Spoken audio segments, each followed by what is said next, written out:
দেখুন এটা কতটা মুচমুচে, আশা করি দেখেই আপনারা বুঝতে পারছেন এটা ঠিক কতটা মুচমুচে হয়েছে। আর দেখতেও যতটা সুন্দর লাগছে না, এটা খেতেও ঠিক ততটা সুন্দর।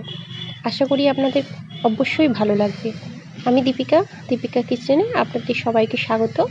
আর এটা আমি আপনাদের দেখিয়ে দিচ্ছি ঠিক কতটা মুচমুচে হয়ে যায়। এই যে দেখুন, একদম গুঁড়ো হয়ে যাচ্ছে। তাহলে রেসিপিটা শুরু করি। যারা আমার চ্যানেলটা ইউটিউব থেকে দেখছেন অবশ্যই সাবস্ক্রাইব করে পাশে থাকবেন, আর যারা ফেসবুক থেকে দেখছেন ফলো করে দেবেন। চলুন তাহলে আমি রেসিপিটা শুরু করি।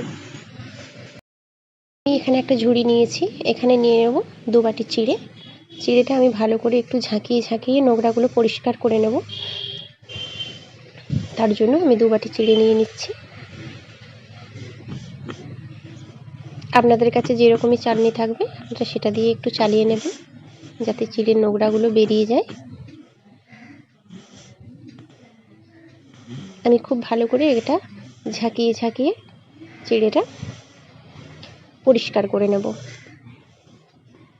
তার জন্য একটা কড়া বসিয়ে দিয়েছি, কড়াটা গরম করে চিড়েগুলো দিয়ে দিচ্ছি।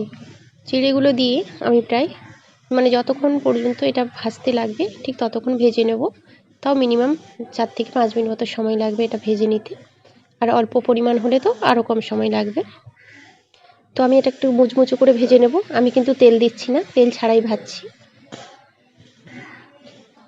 দেখুন আমার এগুলো ভাজা হয়ে গেছে। আমি এবারে অন্য একটা পাত্রে ঢেলে নিচ্ছি। একটু মিলিয়ে দেব যাতে ঠান্ডা হয়ে যায়। এই যে দেখুন, এভাবে আমি হাত দিয়ে একটু মিলে দিচ্ছি। এবারে কড়াটা আবারও বসিয়ে দিলাম, দিয়ে দেব সাদা তেল। তেলটা গরম হয়ে গেলে, এই যে দেখুন তেলটা আমার গরম হয়ে গেছে।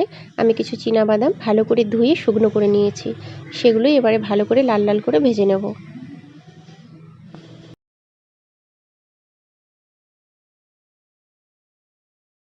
বাদামগুলো আমার ভাজা হয়ে গেছে, আমি তুলে নিচ্ছি। বাদামটা তুলে নিয়েছি। এবারে এখানে আমি কিছু ছোলার ডাল ভালো করে ধুয়ে পরিষ্কার করে রেখেছিলাম, সেগুলো এবারে ভেজে নেব।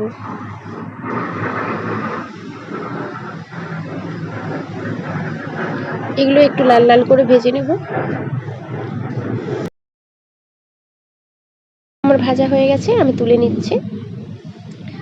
এগুলো তুলে নিয়ে আমি এখানে কিছু নারকেল রেখেছি, ছোট ছোট করে পাতলা করে কেটে নিয়েছিলাম। সেই নারকেলগুলো দিয়ে ভালো করে ভেজে নেব। তবে এটা একটু সময় নিয়ে ভাজবেন, গ্যাসটা লো রেখে, নাহলে খুব তাড়াতাড়ি ভেজে নিলে লাল হয়ে যাবে। আমি এখানে কয়েকটা শুকনো লঙ্কা ভেজে নিচ্ছি। এবারে এখানে আমি কিছু কারি পাতা ধুয়ে শুকনো করে রেখেছিলাম, সেই কারি পাতাগুলো ভেজে নেব। ভাজা হয়ে গেছে, আমি তুলে নিচ্ছি।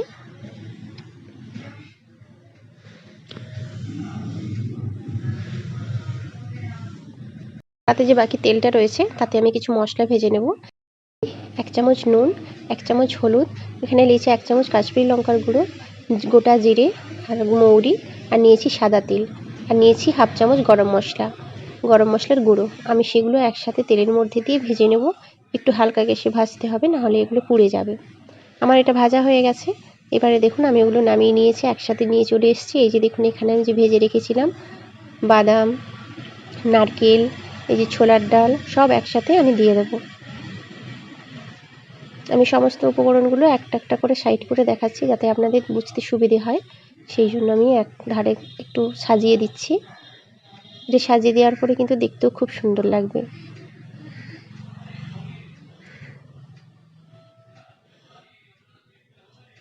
আপনারা যদি লঙ্কাটাকে ভেজে গুঁড়ো করে দিতে চান একটু ঝাল ভালো লাগার জন্য, তাহলে কিন্তু দিতে পারেন। আমি এখানে দিয়ে দিলাম চিনির গুঁড়ো, 1 চামচ চিনির গুঁড়ো দিলাম, দিয়ে দিলাম বিট নুন। এবারে যে গরম মশলাটা আমি ভেজে রেখেছিলাম সেই মশলাটা দিয়ে দিচ্ছি। আমি এখানে চাট মশলা দিয়েছি 1 চামচ, সেটা আপনাদের দেখানো হয়নি। তো আপনারা অতি অবশ্যই চাট মশলাটা দিবেন, তাহলে কিন্তু টেস্টটা আরও ভালো হবে, চটপাটা লাগবে খেতে, খুবই টেস্টি হবে। এবার দেখুন আমি সমস্ত উপকরণগুলো একসাথে খুব ভালো করে মিশিয়ে নিচ্ছি। আমি চামচ দিয়ে মেশাচ্ছি, আপনারা হাত দিয়েও মেশাতে পারেন, অসুবিধে নেই। আমি খুব ভালো করে সমস্তগুলো একসাথে মিশিয়ে নেব, যাতে চিড়ার মধ্যে সমস্ত মশলাগুলো মিশে যায়।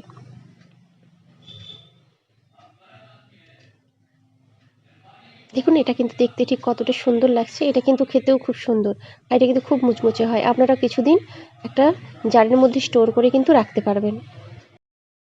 দেখুন এটার আওয়াজটা শুনলেই বুঝতে পারবেন এটা ঠিক কতটা মুচমুচে হয়েছে, আর দেখতেও দেখুন কতটা সুন্দর। আশা করি আপনাদের কিন্তু ভালো লাগবে। এই রেসিপিটা অবশ্যই বাড়িতে একবার ট্রাই করবেন, আর কেমন হলো আমাকে কমেন্ট করে জানাবেন।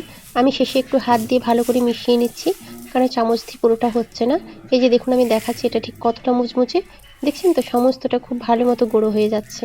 তো আমার রেসিপিটা আপনাদের কেমন লাগলো সেটা অবশ্যই কমেন্ট করে জানাবেন, আর লাইক করতে ভুলবেন না, আর অবশ্যই শেয়ার করে দেবেন বন্ধুদের মধ্যে যদি আমার রেসিপিটা ভালো লাগে। আজকের মতো বিদায় নিচ্ছি, সবাই ভালো থাকবেন, সুস্থ থাকবেন, নমস্কার।